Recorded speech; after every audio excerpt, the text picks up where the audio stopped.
ये मेरा white colour का बेल गुलाब है।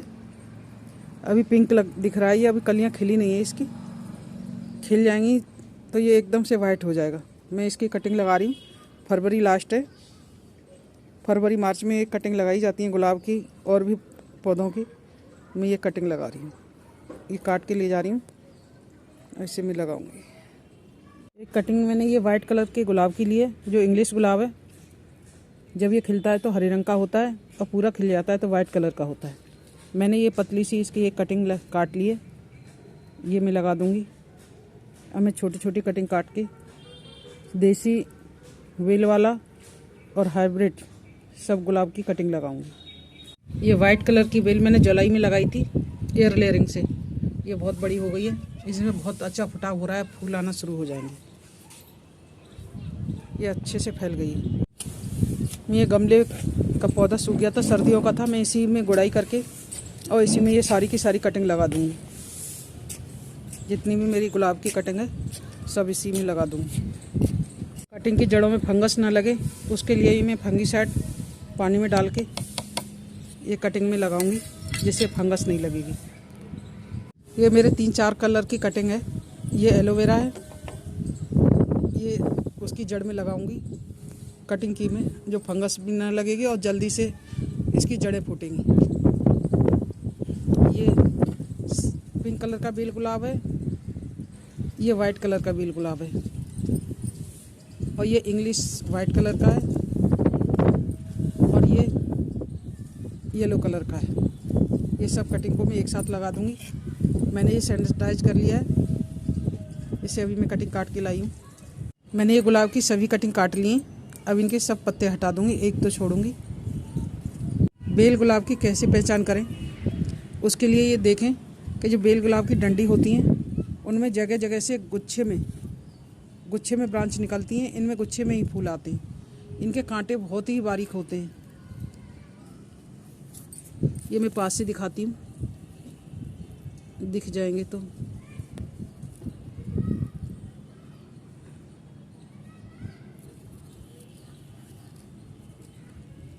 ये जो दिख रहे हैं ना, इतने बारीक बारीक कांटे होते हैं। ये बहुत बुरी तरह से चुभ जाते हैं और कई दिनों तक दर्द करते हैं। ये पत्ते बहुत छोटे छोटे होते हैं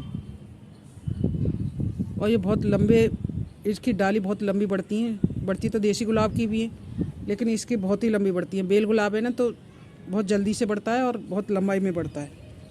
अगर इसको छोटा ही रखना हो तो इसकी कटिंग करते रहें, और अगर इसको फैलाना है, बेल में ले जाना है तो इसको बढ़ने दें। बहुत ही सुंदर फूल खिलते हैं, हल्की हल्की खुशबू भी आती है। यही बेल गुलाब की पहचान है।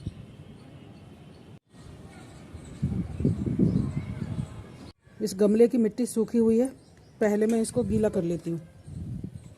मैं ये फंगस का पाउडर डाल के, और मैंने पानी में घोल लिया है फंगस का पाउडर, और मैं इसको डाल के गीला कर देती हूँ, जिससे कि ये मिट्टी गीली हो जाएगी, अच्छे से ये कटिंग लग जाएगी और इस मिट्टी में फंगस भी नहीं लगेगी। जो मैं कटिंग लगाऊंगी उसमें फंगस नहीं लगेगी। ये मिट्टी को मैंने गीला कर लिया है। अब मैं कटिंग तैयार कर लेती हूँ।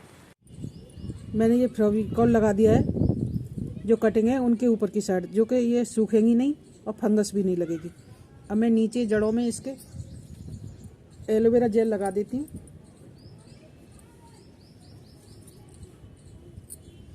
ये एलोवेरा जेल है, मैं इसको लगा देती हूँ, जिससे फंगस नहीं लगेगी और जल्दी से जल्दी इनकी जड़ें फूटेंगी।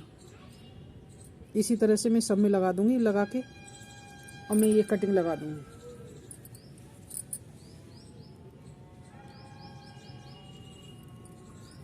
इसी तरह से मैं सब में लगा देती हूँ।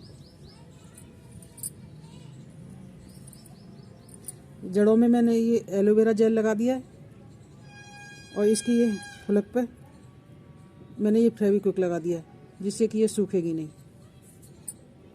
मैंने ये कटिंग 6 इंची से ज़्यादा ली, 8 इंची की कटिंग होंगी। अब मैं ये 3 इंची के करीब में, 3 इंची में ये इसमें मिट्टी में लगा दूंगी। 1 2 3 गांठ हैं ये, 3 गांठ मैं अंदर ज़मीन में इसमें मिट्टी में लगा दूंगी, इस तरह से। इसी तरह से मैं सभी कटिंग लगा के तैयार करती हूँ।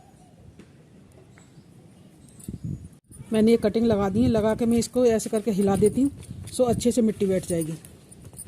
जब भी कटिंग लगाएं तो एक से ज़्यादा लगाएं। 8-10 कटिंग अगर लगाओगे तो 8-10 लगाओगे तो 6-7 कटिंग तो ज़रूर हो जाएंगी। ये मैंने सभी कटिंग लगा दी है। कटिंग लग के तैयार हो गई। मैंने फंगीसाइड का पानी भी दे दिया है इसमें, जिससे फंगस नहीं लगेगी। अब मैं इसे छाया वाली जगह में रख दूँगी। ये कटिंग मैंने दिसंबर के महीने में लगाई थी। 3 महीने हो गए इसे, नवंबर लास्ट में लगाई थी। इनकी जड़ें भी फूट गई हैं और ये अच्छे से फूट रही हैं। मैंने 3 कटिंग लगाई थी। 3 में से एक ये सूख गई है, ये वाली, ये टूट भी गई। ये सूख गई है और ये 2 कटिंग हो गई है। एक ये, इस पर तो कली भी आ गई है, और एक ये हाइब्रिड है। ये पीले कलर का गुलाब है, इंग्लिश गुलाब। इसकी लकड़ी तो पहले सूख गई थी नीचे से, ये ऊपर से सूख गई थी लकड़ी। ये नीचे से फूटा है।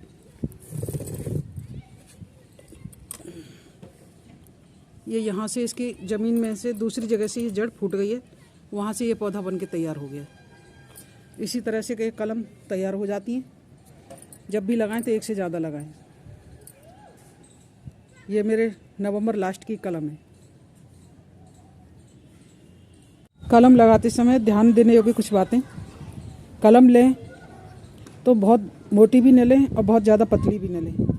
पेंसिल जितनी मोटी कलम लें और 6 इंची से थोड़ी ज़्यादा ही लें, क्योंकि 3 इंची तो वो मिट्टी में ही दब जाती है। कम से कम 3 गांठ उसकी मिट्टी में होनी चाहिए। कलम लेते समय ध्यान रखें कि उसमें कोई फंगस ना हो, काली ना हो, एकदम स्वस्थ हो। मिट्टी में कोई न कोई फंगीसाइड ज़रूर डालें। मिट्टी भुरभुरी हो उसी में कलम लगाएं। ये ध्यान देना ज़रूरी है। पहली बार में भरपूर पानी दें। उसके बाद जब मिट्टी सूखने लगे, 2 इंची तक सूख जाए, जब पानी दें। लगा के छाया में रखें। 10-15 दिन के बाद ही उसे धूप में रखें, और तेज़ धूप में न रखें जब तक उसमें फुटाव शुरू न हो जाए। जड़ फूटने में तो बहुत टाइम लगता है, कम से कम 2.5-3 महीने लग जाते हैं। बोलते तो यह है कि 15 दिन में जड़ें निकल आती हैं, लेकिन मेरी तो आज तक कभी किसी भी कलम की 15 दिन में जड़ें नहीं निकली। कुछ जो वैसे ही घास फूस वाले जो पौधे होते हैं, उनकी जड़ें जल्दी निकल आती हैं। इसलिए ध्यान रखें कि कभी भी कटिंग कम न लगाएं। जब भी लगाएं तो 4-6 इकट्ठी लगाएं। जो कुछ तो हो जाती हैं, कुछ सूख जाती हैं।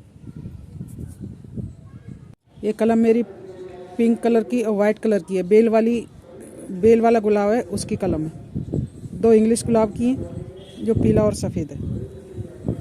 कलम लग के तैयार है।